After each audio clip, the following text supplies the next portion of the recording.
બાળીનાથ તપસ્યા કરી રહ્યા હતા।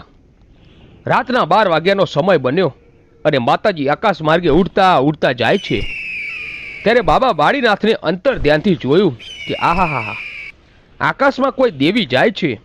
પછી તો પોતાના હાથમાં આંજળી લઈને હવન કુંડમાં ઘા કર્યો અને હવન કુંડમાં નાખતાની સાથે જ જમીનથી આકાશ સુધીની દિવાલ બની ગઈ અને માતાજી એ દિવાલે અથડાઈ અને નીચે આવ્યા।